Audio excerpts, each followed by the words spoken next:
Hello दोस्तों, good morning. स्वागत है आप सभी का झारखंड के जीके प्रश्न सीरीज में। जैसा कि सीरीज का आज के 51 वीडियो और आज के वीडियो में हम लोग कवर करने वाले हैं झारखंड के मोस्ट एक्सपेक्टेड लगभग 20 प्लस प्रश्नों को देखने वाले हैं। साथ ही इनसे संबंधित जितने भी एक्स्ट्रा बिंदु बन सकते हैं उन सभी बिंदु को भी साथ में चर्चा किया गया है, तो प्लीज़ वीडियो को अंत तक जरूर देखिएगा। यदि आप झारखंड के किसी भी कम्पिटेटिव एग्जाम की तैयारी कर रहे हैं तो ये सीरीज आपके लिए महत्वपूर्ण हो सकता है, तो प्लीज़ चैनल को सब्सक्राइब जरूर कर लें ताकि इस सीरीज का प्रॉफिट आपको मिल सके। तो चलते हैं हम आज के वीडियो का पहला प्रश्न स्टार्ट करते हैं। पहला प्रश्न है, झारखंड के नए राज्य के प्रतीक चिन्ह, ठीक है, झारखंड का जो नए राज्य के प्रतीक चिन्ह है कब से प्रभावी हुआ? तो ध्यान रखना, करेक्ट जवाब होगा ऑप्शन नंबर बी, अर्थात 15 अगस्त 2020 से। ठीक है, ये झारखंड का जो नए राज्य के प्रतीक चिन्ह है वो आपका प्रभावी होता है कब से? 15 अगस्त 2020 से। ठीक है, चलते हैं इनसे संबंधित जो महत्वपूर्ण बातें हैं उनको भी जान लेते हैं। ये रहा कुछ महत्वपूर्ण बातें। ठीक है, ये रहा आपका पुराना प्रतीक चिन्ह। ठीक है, ये 15 अगस्त 2020 से पहले ये चलता था। ठीक है, पर उनके बाद 15 अगस्त 2020 से के बाद से आपका नया जो प्रतीक चिन्ह आया है वो आपका झारखंड का ये रहा। ठीक है, चलते देखते हैं इसमें क्या क्या महत्वपूर्ण बातें। सबसे पहला बात, इसे 14 अगस्त 2020 को रांची के आर्यभट्ट सभागार झारखंड के नए राज्य चिन्ह का अनावरण किया गया। ध्यान रखना, इसका जो सभागार में मतलब का अनावरण जो किया गया था वो 14 अगस्त 2020 को। ठीक है, कहाँ से किया गया था? रांची के आर्यभट्ट सभागार से। ठीक है, लेकिन इसका मान्यता कब से हुआ? 15 अगस्त 2020 से। ठीक है, इन बातों को ध्यान रखना। हाथी की जो संख्या इसमें आपका हाथी की संख्या आपका 24 है। ठीक है, और फ्लास फूलों की संख्या आपका 24 है। ठीक है, ध्यान रखना, आपका हाथी की संख्या और प्लास फूलों की संख्या ये दोनों ही कितना करके है? 24 करके है। ठीक है, जबकि नर्तकों की संख्या जो ये आपका दिख रहा होगा नर्तक बी साइड में। ठीक है, ये नर्तकों की संख्या आपका 48 है। ठीक ना, और सफ़ेद फूल वृद्धों की जो संख्या यानी सफ़ेद वृद्धों की जो संख्या वो आपका 60 है। ठीक ना, इन बातों को ध्यान रखना। चलते हैं अगला प्रश्न की ओर। अगला प्रश्न है, महामाया मंदिर जो वह कुंडला में स्थित है यह किस नागवंशी शासक ने निर्माण किया था? ध्यान रखना, आपको महामाया मंदिर जो आपको कुंडला में स्थित है इसका जो निर्माण किया था किस नागवंशी शासक ने किया था? इसका करेक्ट जवाब होगा ऑप्शन नंबर सी, अर्थात गजघंट राय ने। ठीक ना, महामाया मंदिर जो आपका कुंडला में स्थित है इसका निर्माण आपका गजघंट राय ने किया था। चलते महामाया मंदिर के बारे में कुछ बातों को जानते हैं। सबसे पहला बात यह है कि यह मंदिर आपका गुमला के हापा मुनि गांव में स्थित है। ध्यान रखना, गुमला के हापा मुनि गांव में स्थित है। इसका जो निर्माण किया गया था वो आपको 908 में किया गया था। ध्यान रखना, महामाया मंदिर है उसका जो निर्माण किया गया था आपका 908 में किया गया था। इस मंदिर में विष्णु की प्रतिमा को प्रतिस्थापित किया गया। ध्यान रखना, महामाया मंदिर जो है उसमें आपका विष्णु की प्रतिमा को स्थापित किया गया। इस मंदिर का प्रथम जो पुरोहित थे यानी जो पुजारी थे वो आपका हरिनाथ नामक मराठा ब्राह्मण था। ध्यान रखना, महामाया मंदिर के जो प्रथम पुरोहित थे वो आपका हरिनाथ नामक मराठा ब्राह्मण था। चलते हैं अगले प्रश्न की ओर।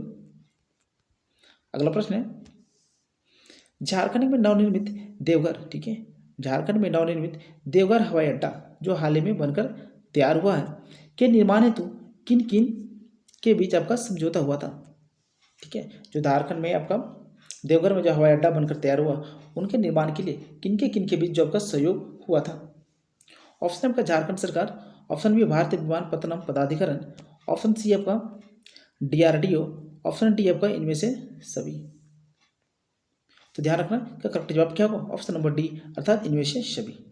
जो आपका देवघर हवाई अड्डा का निर्माण किया गया है उसमें से आपका झारखंड सरकार का भी सहयोग था, आपको भारतीय विमानपत्तनम प्राधिकरण का, और तीसरा आपका था DRDO। ये तीनों ने मिलकर आपका जो देवघर हवाई अड्डा है उसका निर्माण किया है। ठीक ना, चलते हैं इनके जब को पूंजियों का कह सकते हैं इनका जो साझेदारी था वो कितना कितना का था, हिस्सेदारी था वो आपका उनके बारे में जान लेते हैं। सबसे पहला बात है, देवघर में प्रस्तावित हवाई अड्डा का जो कुल लागत था वो 300 करोड़ का था। कितना था आपका?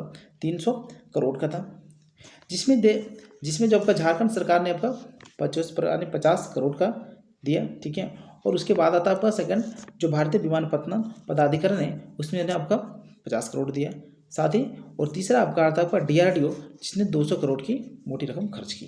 ध्यान रखना, ये तीनों मिलकर आपस में मिलकर आपका झारखंड सरकार भारतीय विमानपत्तन प्राधिकरण जिसने 50 करोड़ दिए, और DRDO जिसने 2 करोड़ अकेले दिया। ठीक है, तो ये तीनों मिलकर क्या क्या झारखंड में स्थित आपका देवघर हवाई अड्डा का निर्माण किया है।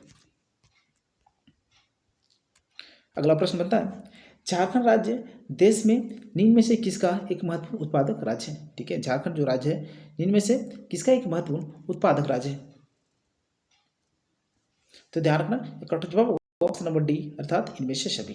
अर्थात झारखंड जो मुख्य रूप से आपका कोकिंग कोयला का भी निर्माण करता है, दूसरा यूरेनियम का भी मुख्य रूप से उत्पादक है, और तीसरा पायराइट। इन तीनों में से आपका झारखंड मुख्य उत्पादक राज्य है। अगला बिंदु है आपका, झारखंड राज्य में देश के कुल खनिज का 40% उपलब्ध कराता है। ध्यान रखना, झारखंड जो है आपका देश में जितने भी खनिज उत्पादन होता है उसका 40% आपका झारखंड उत्पादन करता है। दूसरा बात है, ये भारत का रूर प्रदेश भी कहा जाता है खनिजों के भंडार की स्थिति कारण। ठीक है, झारखंड में जो आपका खनिजों के भंडार की उपस्थिति कारण इसे भारत का रूर प्रदेश के नाम से भी जाना जाता है, किसे, झारखंड को। ठीक ना। अगला बिंदु है, भारत की अब्रक राजधानी को कोडरमा कहा जाता है। ध्यान रखना, भारत की जो अब्रक राजधानी है उसे कोडरमा कहा जाता है, क्योंकि कोडरमा में जो था अत्यधिक मात्रा में अब्रक निकलता है। ठीक है ना, जिस कारण जिसके भारत के अब्रक राजधानी के नाम से जाना जाता है। अगला बिंदु है, झारखंड में सर्वप्रथम कोयला खनन झरिया में किया गया था। ध्यान रखना, यानी कोयला का जो खनन किया था झारखंड में सर्वप्रथम आपका झरिया नामक स्थान से किया गया था। ये झरिया नामक स्थान जो आपका धनबाद जिले में पड़ता है। ध्यान रखना, कहाँ पे, तो धनबाद जिले में पड़ता है। चलते अगले प्रश्न की ओर। अगला प्रश्न है, झारखंड राज्य गंगा नदी संरक्षण प्राधिकरण। ठीक है, ध्यान रखना, झारखंड राज्य गंगा नदी संरक्षण प्राधिकरण का गठन कब किया गया था। याद रखना, करेक्ट जवाब होगा ऑप्शन नंबर बी, अर्थात 20 फरवरी 2009 को। ठीक है, झारखंड राज्य गंगा नदी संरक्षण प्राधिकरण का जो गठन किया गया था और कब, 20 फरवरी 2009 को किया गया था। चलते हैं इनसे संबंधित जो महत्वपूर्ण बातें उनको जान लेते हैं। पहला बात यह है, इस पदाधिकरण जो मुख्यालय है वो रांची में। ठीक है, इस पदाधिकरण का जो मुख्यालय है वो कहाँ, रांची जिले में। इसका गठन यानी संगठन जो है, अध्यक्ष राज्य के मुख्यमंत्री होते हैं। इस संगठन का जो अध्यक्ष होते हैं वो इस राज्य के मुख्यमंत्री होते हैं। इस पदाधिकरण का जो प्रमुख लक्ष्य है, ठीक है, इस पदाधिकरण जो प्रमुख लक्ष्य है वो आपका गंगा नदी के संरक्षण हेतु सहभागिता प्रदान करना। ठीक है, गंगा नदी का साफ सफाई, ये तो उनके जो संरक्षण है उनके सहयोग के लिए भारत सरकार क्या करना, सहयोग प्रदान करना। अगला प्रश्न है, झारखंड के रांची के पठार की आकृति किस प्रकार के। ठीक है, झारखंड की जब रांची के जो पठार है उसकी आकृति किस प्रकार की है।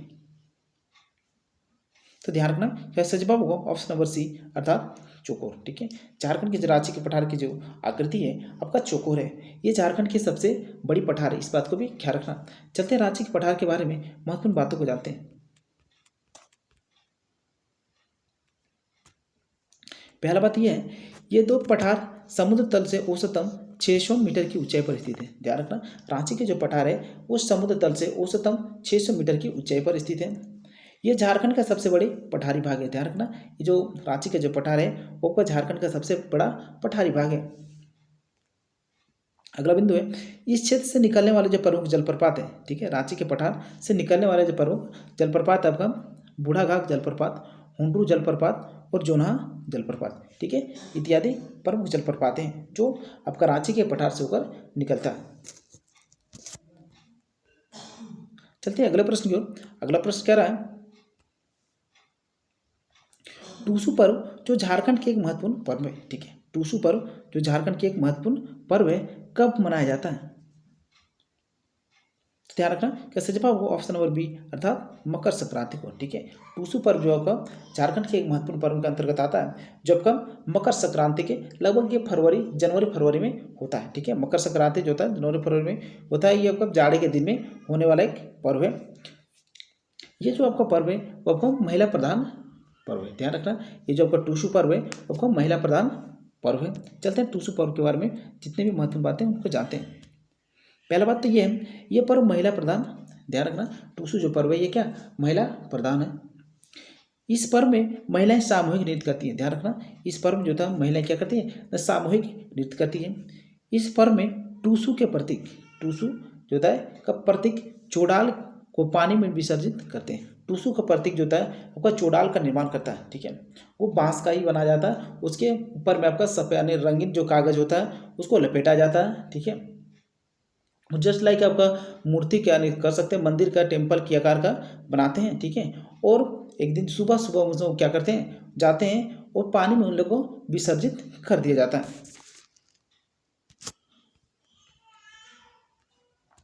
अगला प्रश्न है, क्षेत्रफल की दृष्टि से झारखंड के सबसे छोटा जिला कौन सा है? क्षेत्रफल के हिसाब से देखा जाए तो झारखंड की जो सबसे छोटा जिला है वो आपका कौन सा है?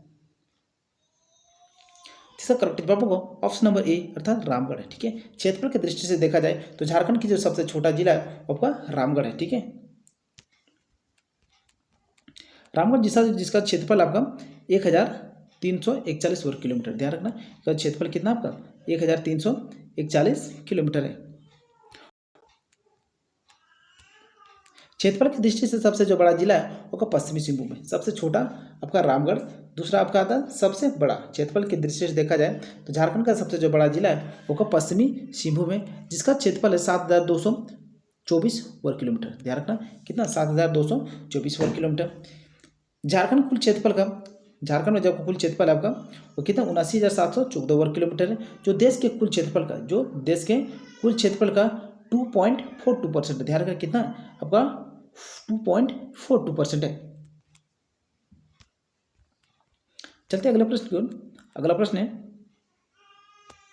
छोटा नागपुर के पठार की अग्नि अवसादी तथा रूपांतरित चट्टान का संबंध किस काल से, ठीक है। छोटा नागपुर का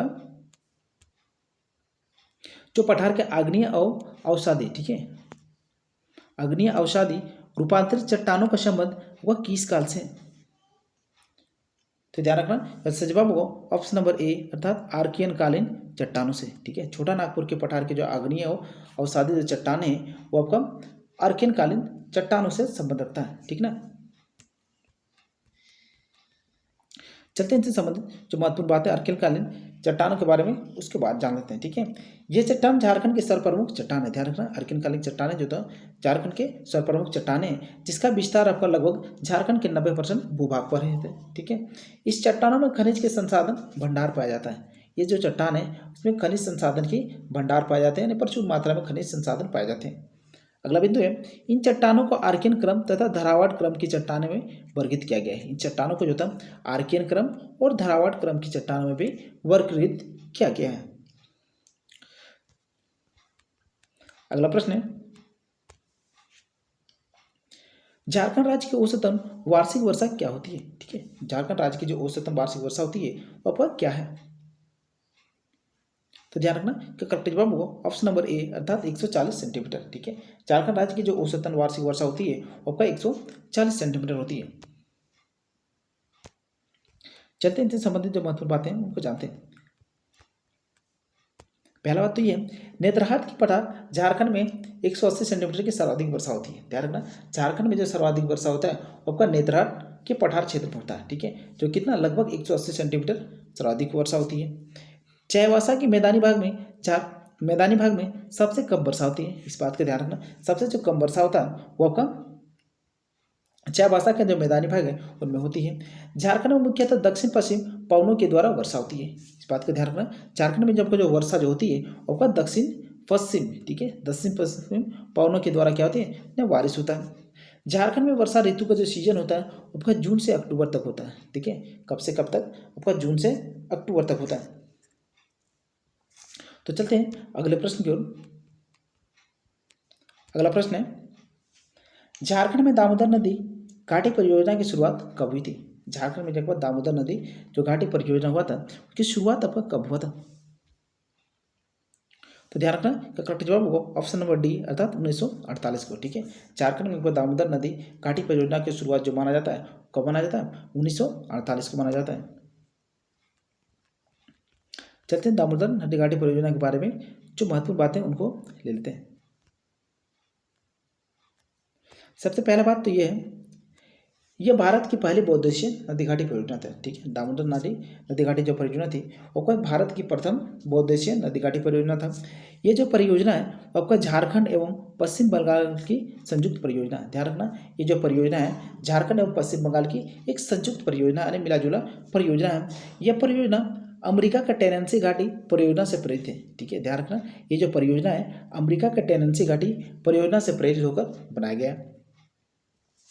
इस परियोजना के अंतर्गत 7 जुलाई 1948 को, ध्यान रखना, दामोदर नदी घाटी परियोजना के अंतर्गत 7 जुलाई 1948 को डीबीसी की स्थापना की गई, जिसका मुख्यालय आपका कोलकाता में है। DBC and Damodar valley corporation, इसकी जो स्थापना कब किया गया था? 7 जुलाई 1948 को किया गया था, जिसका आपका मुख्यालय पड़ता है कोलकाता में। ठीक ना। अगला प्रश्न है, बोकारो स्टील प्लांट की स्थापना कब हुई थी? ठीक है, बोकारो स्टील प्लांट जो है उसकी स्थापना आपका कब हुई थी? तो ध्यान रखना, इसका जवाब होगा ऑप्शन नंबर सी, अर्थात 1964 को। ठीक है, बोकारो स्टील प्लांट की जो स्थापना हुआ था वो 1964 में हुआ था।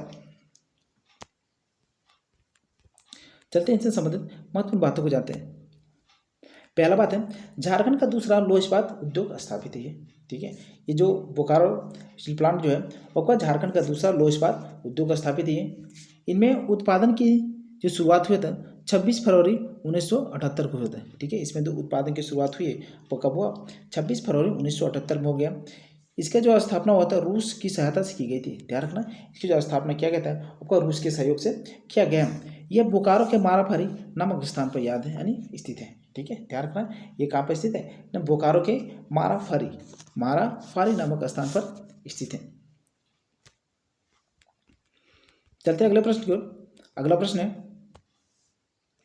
पोटो हो खेल विकास योजना की शुरुआत किस वर्ष हुई? ठीक है, पोटो हो खेल विकास योजना की शुरुआत किस वर्ष हुआ है? तो ध्यान रखना, कैसे जवाब होगा ऑप्शन नंबर बी, अर्थात 1900 यानी 2020 में। ठीक है, यानी पोटो हो खेल विकास योजना की जो शुरुआत झारखंड में हुआ आपका 2020 में हुआ। चलते हैं पोटो हो जो खेल विकास योजना है इनसे संबंधित महत्वपूर्ण बातों को जानते हैं। पोटो हो खेल विकास योजना का प्रमुख उद्देश्य क्या है? इस योजना का प्रमुख उद्देश्य प्रत्येक ग्राम पंचायत में खेल के मैदान का विकास करना है। ठीक है, इस जो योजना का जो लक्ष्य रखा गया है कि प्रत्येक जो पंचायत है उसमें क्या करना है? वो खेल के मैदान का विकास करना है। दूसरा, इसका जो योजना के द्वारा इस यानी योजना के द्वारा राज्य में लगभग 50,000 से खेल के मैदान क्या करें ना विकास किया जाएगा। इसका प्रमुख लक्ष्य है इस योजना का। ठीक है, चलते हैं अगले प्रश्न की ओर। अगला प्रश्न है, बिरसा सेवा दल की स्थापना कब हुई थी? बिरसा सेवा जो दल है उसकी स्थापना आपका कब हुआ था?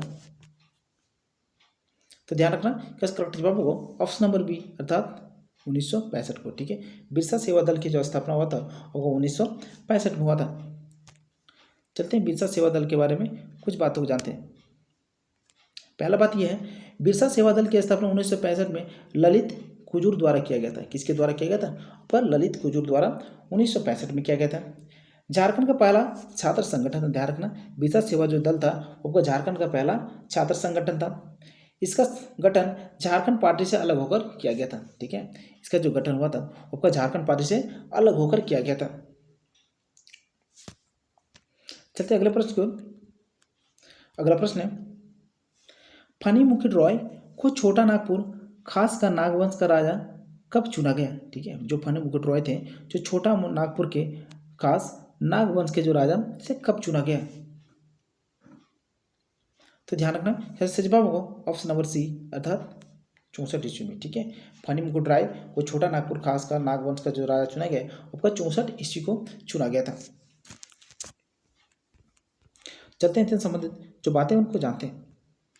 पहला बात, फनी मुकुट राय नागवंश का आदि पुरुष भी कहा जाता है। ध्यान रखना, ये इंपॉर्टेंट बातें हैं। ठीक है ना, ये जो है आदि पुरुष जो था फनी मुकुट रॉय को नागवंश का आदि पुरुष के नाम से भी जाना जाता है। फनी मुकुट रॉय ने अपनी राजधानी शुतियाम्बे को बनाया था।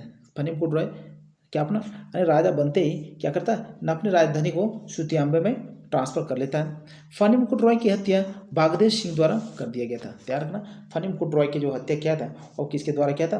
वो बागदेव सिंह के द्वारा किया गया था। तो उम्मीद करते हैं आप सभी को वीडियो पसंद आया होगा। तो प्लीज़ पसंद आया तो एक लाइक जरूर कर जाना। साथ ही लगता है कि सिर्फ से आपको प्रॉफिट मिल सके तो प्लीज़ चैनल को सब्सक्राइब जरूर कर लेना। तो फिर मिलते हैं फिर अगले वीडियो में। तब तक के लिए आप सबको लेते हैं विदा। तब तक के लिए जय हिंद, जय भारत।